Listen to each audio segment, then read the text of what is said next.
Hi friends, good morning. ഇന്ന് രാവിലെ നമ്മൾ പോയത് നമ്മുടെ വീടിനടുത്തുള്ള മൺചട്ടി വിൽക്കുന്ന കടയിലോട്ടാണ് കേട്ടോ. എല്ലാവർക്കും മൺചട്ടി ഭയങ്കര ക്രേസായിരിക്കും, ഇഷ്ടമൊക്കെ ആയിരിക്കും അല്ലേ. പൊതുവെ ഇതിന് നല്ല വിലയായതുകൊണ്ട് നമ്മളധികം ആരും വാങ്ങിക്കാറില്ല. കുറച്ച് പേർക്ക് ഇത് നിർബന്ധമാണ് കേട്ടോ. അപ്പോൾ ഞാൻ ഇവിടെ വീട്ടിനടുത്താണെങ്കിൽ പോലും ഇതിനകത്ത് കയറി നോക്കിയിട്ടില്ല. എൻ്റെ ഒരു വിചാരം മൺചട്ടികൾക്ക് ഭയങ്കര വിലയായിരിക്കും എന്നുള്ളതാണ്.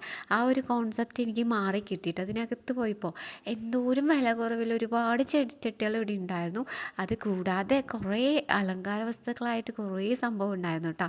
ഞാനെന്തായാലും എനിക്ക് ഇഷ്ടമൊക്കെ ആയി. പക്ഷേ ഞാനത് നോക്കുമ്പോഴേ എനിക്ക് പ്ലാസ്റ്റിക് ചട്ടിനെ കമ്പയർ ചെയ്യുമ്പോൾ ഇതിൻ്റെ ഒരു ആഴം, ഇതിൻ്റെ ഒരു വിഡ്ത്തൊക്കെ എനിക്ക് എന്തോ അഡ്ജസ്റ്റബിൾ ആയിരുന്നില്ല. അതുകൊണ്ട് ഞാനത് വാങ്ങിച്ചില്ല. പക്ഷേ ഒരുപാട് കളക്ഷൻസ് ഉണ്ടായിരുന്നു കേട്ടോ. വിലയും വലിയ കുഴപ്പമില്ലാത്ത വിലയൊക്കെ ആയിരുന്നു. അപ്പോൾ ഇതുണ്ട്, കപ്പൊക്കെ ഉണ്ടാക്കി വെച്ചിരിക്കുക കേട്ടോ, കിണ്ടി, അങ്ങനെ ഒരുപാട് സാധനങ്ങൾ ഉണ്ടായിരുന്നു കേട്ടോ. ഇതുപോലെ മണ്ണിൻ്റെ ഇതൊക്കെ ഇഷ്ടപ്പെടുന്നവർക്കൊക്കെ വാങ്ങിക്കാൻ പറ്റിയൊരു സംഭവമാണ്. അവിടുത്തെ കുറേ കാര്യങ്ങൾ കണ്ട് ഞാൻ ഭയങ്കര എക്സൈറ്റഡ് ആയിട്ടോ. അപ്പോൾ എന്തായാലും ഞാനൊരു ചട്ടി വാങ്ങിച്ചിട്ടുണ്ട്. അപ്പോൾ